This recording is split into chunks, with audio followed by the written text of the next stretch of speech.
Ever feel like your golf swing should be better by now? Listen, you probably watched every video, bought the gadgets, maybe even paid for a golf lesson, but you're still slicing, you're still chunking, still confused, and you're still stuck. So what's the real problem? Well, it's because you're missing that one move that separates you from every smooth swinging tour pro you've ever watched. It's not talent, it's not strength, it's a move called lag, and most golfers never learn to do it right. And if you stay tuned, I'm gonna show you exactly how you can start mastering this move in just 15 minutes a day. But before we get to that, let's be honest with each other. Golf can be humiliating. You step up to the ball, hoping this time's gonna be different. You swing, and it's the same ugly slice. Or you top it, and you watch it dribble down the fairway as your buddies smirk. You've probably got a bunch of swing thoughts in your head from don't sway, don't bend your elbow, swing smooth, turn your hips, keep your head down, make sure to hit the ball, and none of it sticks because no one's shown you the real sequence, the real timing, the feeling where the club snaps through impact like a whip with zero effort. That's lag, and without it, you're always going to be stuck, no matter how much you're grinding. Now you might be thinking, why should I listen to you? And that's a fair question. My name is Mike Dixon. I was named one of the top 100 instructors in America by Golf Magazine, and I've spent the last 25 years helping golfers at every level, from absolute beginners to players chasing their dream, trying to play on tour. And here's what I've seen over and over again. Most golfers are drowning in the noise. Tips, drills, swing thoughts. They're trying to fix the symptoms of a broken swing, but never the source. I had this one student, crazy athletic, great attitude, but he'd always melt under pressure on the course. He couldn't keep it together. We worked on every angle, and finally I broke it down and realized he had no lag. His sequence was bad, no compression at impact. And that's when I knew it wasn't just his problem, it was every golfer's problem. So I created something to fix it, but we'll get to that later. First, I want to show you the exact drills and fundamentals I teach every student, the same ones that you can take 5, 10, even 15 strokes off your score without hitting a single golf ball. So let's break it down. I'm going to show you the 5 most powerful fundamentals you can train from home, no range, no course, no gimmicks. These are the same drills I use with my students to fix grip, create lag, improve contact, and finally build a swing that holds up under pressure. You don't even need a perfect swing, you need a repeatable one. And we're gonna start with the most overlooked killer of consistency, your grip. So the first thing we're gonna start with is your grip. And I know it's gonna be a little bit iffy, everybody gets a little uncomfortable when we start talking about the hands, but I need you to understand when we start talking about the golf swing, your hands are the most important piece of the puzzle to control the golf ball. They control the club face. So when I look at most grips on manufacturers' clubs, they have all these designs, and it's very misleading because most people put their thumbs right down the middle, right where the design is. So what I like to do is, especially if you wear a glove, I got my Sharpie marker here, and we're gonna put a dot on the glove. Now, there's a spot in our wrist called the anatomical snuff box. Now, roughly, that's pretty much right in the middle of the webbing of my hand. I'm gonna put a dot there. Now, when I take my grip, what's really important is I don't wanna take my grip with the club on the ground. Everybody starts with a club on the ground and they try to figure out how to get their hands on, and it's usually very uncomfortable. What I want you to do is we're gonna hold the club up on a slight angle.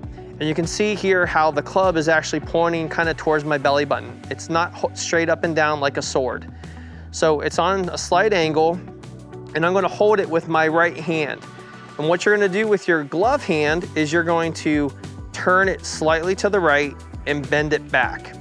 And I can see this dot on my glove very easily. And I'm gonna place my heel pad on the club first, put my thumb pad down next, so it's like a thumbprint on the grip, and I'm gonna close my fingers up.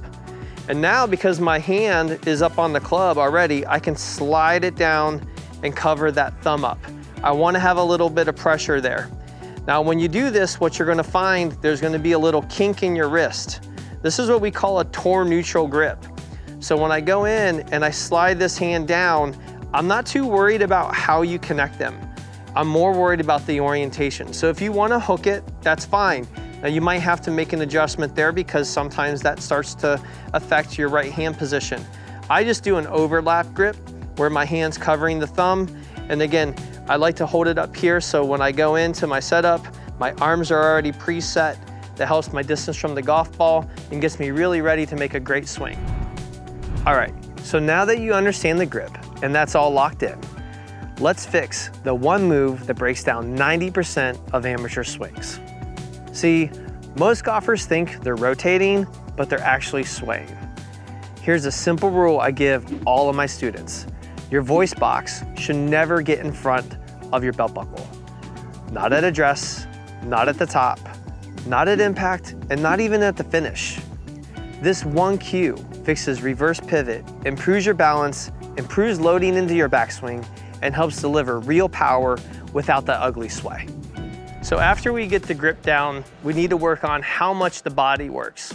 So when I look at most players, because their grip is incorrect, it really impacts their pivot, which is going to be our balance, our contact, and really where we start to generate our power. So Bob McDonald in 1927, one of my favorite books, he goes through in the very beginning and illustrates all these simple drills and exercises to do in the very beginning of his book. And the first several exercises deal with how much the body needs to rotate. So what we're gonna do is you can use 2 golf clubs. I'm gonna use a couple rods here. And what I'm gonna do is I'm gonna lay the first rod centered in my stance, pretty much about iron stance, so my feet are about shoulder width apart. And we're gonna take the other rod and I'm gonna hold it right underneath my belt buckle. And we're gonna keep it pretty secure because I don't want it moving off. But what's gonna happen is I'm going to lift my left heel slightly off the ground and I'm gonna rotate to my right. And what you can see is I'm not going sideways, my hip isn't swaying over to the right, and I'm not leaning towards the left when I turn. I'm trying to keep my nose centered over that stick that's on the ground, okay? And my hips are gonna turn roughly about 45 degrees. And the main reason why we want our hips to turn 45 is because our upper body usually needs some of that help to rotate as well. So this is how much our pivot's gonna happen in our backswing. Now you can see my knee might come in a little bit, that's okay. I just don't want my leg to straighten too much, that kicks me forward, and I don't want my foot to rock over. I really want my right foot to be able to handle this load that's coming into the right leg. You might feel some pressure in there, okay? So that's my lower body pivot. Now for our upper body pivot. So I'm gonna keep that stick on the ground. We're gonna take our right hand like we're gonna take an oath. We're gonna hold that stick and it's gonna go right across my chest. And what's gonna happen is I'm going to draw this right shoulder back. And you can see how much my shoulders have to turn. Now again, my hips are turning 45 degrees. Now if I sway, notice how little my upper body can rotate. That, and then I can feel the weight on the outer edge of my right foot. So we're going to lift the heel, draw this right shoulder back, and I'm looking down, again, kind of towards the golf ball, and this orange stick is slightly behind the white stick. I'm not leaning this way. Okay, so again, 45-degree rotation with the hip up here, 90-degree rotation with the upper body. Again, we want to feel balance. We want to start to create power. This is really going to improve your contact and the consistency, trying to keep our head more steady, not still, but steady and centered so we can come back to that golf ball every time. Feeling more stable already? Great. Now let's look where most swings get off track, the swing plane. Most golfers have no idea where their club should be in their backswing. Here's a test. If you freeze your swing in the takeaway, is your club shaft parallel to your toe line or is it behind you? Your club should trace a straight line, not swing inside and get too flat or go outside and get too vertical. Your target line is also known as the baseline. It's the base of the plane. If your club is not following that path, you're already leaking power and consistency.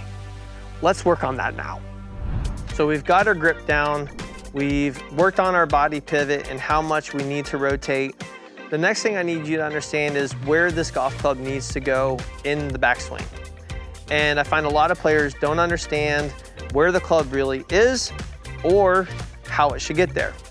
And I got showed this by my mentor, and I was pretty much blown away with the fact that there's actually a perfect place for the golf club to go on this swing plane. And instantly I'm like, why didn't someone show me this when I was 7 years old? So when I go through and I look at the swing plane, we got our target line, which are the 2 sticks on the ground. And that's also known as the baseline. And what I want you to think about is the base that the plane is resting on. So the swing plane. So I've got a third rod that I'm going to take my grip with, and it's going to be in my fingers. I kind of find to be the most comfortable. And it's going to go up underneath my left arm. Now, what's really important to understand when you do this drill, this is not a hitting drill. This is not a full swing drill. This is kind of going back up to the top and working down into impact. If you do a full swing with this, it's also known as a rib cracker drill. You'll find out really quick why. So I just want you to swing down and stop at impact when you do this. So we got our setup. I got my good grip. And what we're gonna do in my backswing, what I find a lot of players do is they start to take the club back and they let it come in and around. And what you'll notice really quickly is my club and the rod are not parallel to the sticks on the ground. So if I let this club go back, I kind of want it to feel like it's pointing at that stick behind the ball. And when I get to about parallel to the ground, the club shaft should be parallel to the baseline. And when I'm looking down, it's really very parallel to my target line with my toe line. So when I go back, again, I'm not going in, I'm not going out, I'm letting the club go back, up, and in. And then when I go into my halfway position here, I'm checking my club face. That club face should not be toe up. It should be angled slightly down. It should be matching my spine angle. Now from here, we're gonna start to cock the wrist. Again, the club is now pointing to the stick on the ground. It's approximately probably about like a 30, 40 degree angle. And then when I go back all the way up to the top, it's gonna roughly be parallel to the sticks on the ground again. Now what I want you to do is from here, we're gonna shift forward and let that club, again, that rod's pointing down at that rod on the ground, gets to parallel to the ground again, onto the rod, and I swing down and I come down to impact. Now, the reason why this is really important is I want my left arm in the golf club to be in a straight line that preps my hands in front of the golf ball. My right elbow is not straight, it's slightly bent, and my right foot is a little bit off the ground, and my pelvis and hips are slightly turned open. So we're gonna do that really slow again. Go back halfway, up to the top, coming back down. And what I like to do is I like to add a little bit of a head twist where like I'm looking at that golf ball with my left eye. Every great player is looking slightly back. Every bad player is looking already down the fairway, and that's where we kind of feel like we look up. So again, working on our swing plane, getting that club to be more consistent on the arc, it's really going to impact your speed and your ball contact. Once your plane is solid, we need to nail the most confusing move in the golf swing. That's the start of the downswing, which creates a consistent and powerful impact position. You can have the prettiest backswing on Instagram, but if your downswing move is off, your shot's toast. Here's the key. If you feel like your downswing is too fast, your arms are probably out racing your feet. Pressure always precedes motion. It's like marching. Your feet move first, and then your arms follow. If your sequence is incorrect, you're going to be scooping, and that kills your compression, distance, and control. The next drill helps train ball first contact with power and control, not effort. We're gonna get to the hardest move in the golf swing, and this is where I find so many players just absolutely fall apart. And it's the start of the downswing. And there's so many different things you hear on YouTube, from pulling and ringing a bell or pulling a rope and talking about weight shift. And the one thing that I want you to understand is everybody feels this differently. So there is not one way to necessarily feel this, but what we have to understand is that there has to be a pressure shift before my arms move. And when we start talking about like running or walking, our feet move first and then our hands and our arms start to swing second. So I want you to always think about that. When you think about your swing being too fast, it's not the fact that your arms are too fast, it's the fact that your feet are too slow. So we need to speed up our feet. We need to shift faster, not swing slower. If I swing slower, I'm just still delaying the inedible. So I'm gonna go into my setup here. Again, I like to take my grip up here like we talked about, and making sure that my hands are on the club the right way. And I'm gonna bend into my posture. And what's gonna happen is when I'm gonna go up to the top of my backswing, once I get up to the top of my backswing, we got our shoulder rotation, my hips have turned, I'm very stable. I'm always very conscious of like what's going on in my feet. I don't want my foot rocking out. Once I get up to the top, that first move has to be a pressure shift. So it can be a push into my left, it can be a push off of my right. Very rarely is it a rotation. Again, if I start to rotate with my hips, you can see how my hands are going to go out and over. Number one. Number two, when you start thinking about ringing a bell, if I just do this, my body doesn't want to wait for that to happen. Okay, sometimes I find that players let their hands work down the plane. That's a great move. It's a very difficult move. So what I want to make sure is once I get up to the top of the swing, when I start to shift, see how my left shoulder's working up, my right shoulder's working down. Again, Tom Watson said he wanted his right shoulder to replace his left shoulder in the downswing. And when I get down to this impact position, I got my left arm nice and straight with the club shaft. My right arm has a little bit of elbow bend. And then from here, I'm just going to drive out with that right arm and go all the way up into my finish. I find a lot of times when people start doing drills, they don't finish the swing. And we're training our body to make a whole entire motion. So make sure whenever you're doing a drill, try to go all the way up into your follow through to really start training your balance. And this is where we're gonna wanna go. Because again, the ball gets in the way. We wanna just go to that perfect finish so we can see that great shot flying down the fairway. Now let's lock in that moment of truth, impact. This drill will teach your body the exact position you need to be in to be a great ball striker, all from the comfort of your living room. We call this position impact fix. You're not swinging here. You're training the proper body position for impact. Master this and you'll stop guessing at impact and you'll start striking it pure. Let's dive in. So the moment of truth, impact, all of this work that we've done, the grip, the pivot, the start down, all of our balance, all adds up to making contact. And this is one of my favorite drills. This is called impact fix. And you can do, again, this right in the comfort of your own home. On the driving range, you can use a divider. I've got a little heavy metal block here. And you can go through and use the corner of your doorway. What you're gonna do is you're gonna take your good grip, again, dot down the center, not the thumb, and we're gonna place the club on the edge. Now, making sure that the whole club is not there, it's just the leading edge. We don't want the hosel of the club touching the wall or the foot of the chair or the table. So what's gonna happen here is I'm gonna go into my setup and I'm not just pushing my hands forward. That's not what happens. My body pivot, the sequence of my swing, is going to create that really good impact position that we all want to have, okay? So what's going to happen is I'm going to push off of my trail foot. I'm putting pressure in my right big toe. I'm turning my hips open. You can see instantly my hands start to lean and press forward. I can feel the stress in the shaft. I can feel pressure in that pointer finger. And I like to get my head just tilted just a little bit back, especially if you know that you struggle with kind of looking up through impact. Just kind of tilt your head back just a little bit. And if you watch some really good slow motion videos of some of the great ball strikers, you're gonna see that their head looks like it's tilted back slightly. So we're gonna run through this again. We're gonna go back, we're gonna push off this foot, turn the hip open. My left leg is straightening, my right leg is curving in, my right elbow is slightly bent, and my left arm is nice and straight into the golf shaft. Again, I feel a lot of stress in my right pointer finger right now, and you can see the shaft has got a little bit of stress in it too.